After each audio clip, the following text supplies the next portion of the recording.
एक समय की बात है। एक बड़े से गांव के बाहर एक बौद्ध भिक्षु अपनी कुटिया बनाकर रहा करते थे। बौद्ध भिक्षु बहुत ही बड़े ज्ञानी और बुद्धिमान व्यक्ति थे।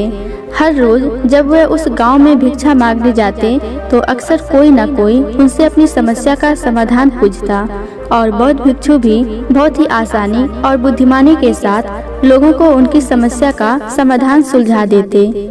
ऐसे ही भिक्षा मांगते हुए वह एक दिन उस गांव के सबसे अमीर व्यक्ति के घर पहुंच गए। उस अमीर व्यक्ति के घर में एक बहुत बड़ी समस्या थी और वह समस्या यह थी, अक्सर उसके घर के लोग आपस में झगड़ते रहते थे।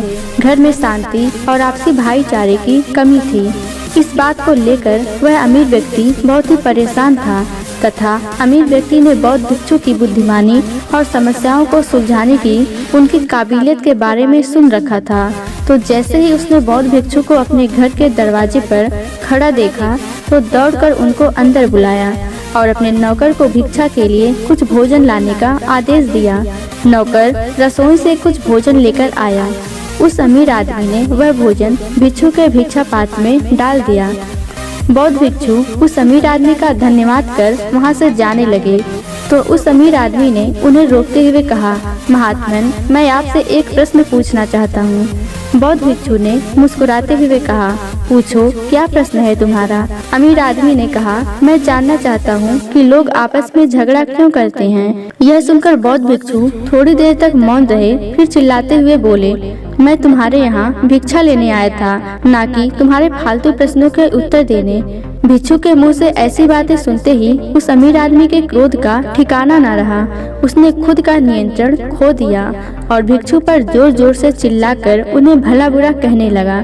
उसने कहा, कैसे स्वार्थी व्यक्ति हो, मैंने तुम्हें खाने के लिए भोजन दिया और तुम मुझसे इस तरह से बात कर रहे हो। उस अमीर व्यक्ति ने गुस्से में बौद्ध भिक्षु को बहुत से अपशब्द कहे, लेकिन बौद्ध भिक्षु बिना एक भी शब्द बोले शांति से उस अमीर व्यक्ति की सारी बातें सुनते रहे और वह उन पर चिल्लाता रहा। लेकिन थोड़ी देर बाद जब व्यक्ति शांत हुआ तो बौद्ध भिक्षु ने मुस्कुराते हुए कहा, मेरे दोस्त, जैसे ही मैंने तुम्हारे साथ बुरा बर्ताव किया तुम्हें क्रोध आ गया। वह क्रोध तुमने मुझ पर चिल्लाना शुरू कर दिया और अगर उसी समय मैं भी तुम पर क्रोधित होकर चिल्लाना शुरू कर देता तो हमारे बीच बहुत ही भयंकर लड़ाई हो सकती थी। असल में क्रोध करना ही सभी लड़ाइयों की जड़ है। जब एक व्यक्ति क्रोधित हो तो दूसरा व्यक्ति भी क्रोध में उसकी बातों का जवाब देना शुरू कर दे तो लड़ाई का बढ़ना ही निश्चित है। लेकिन अगर दूसरा व्यक्ति उस समय शांत रहे और कुछ समय के लिए मौन धारण कर ले, जब पहला व्यक्ति क्रोधित हो तो बड़े से बड़े झगड़े को भी सुलझाया जा सकता है और खत्म किया जा सकता है। साधारण शब्दों में कहें तो परिवार के सदस्यों का एक दूसरे के प्रति सहनशील होना ही घरेलू झगड़ों को खत्म करने का एकमात्र तरीका है।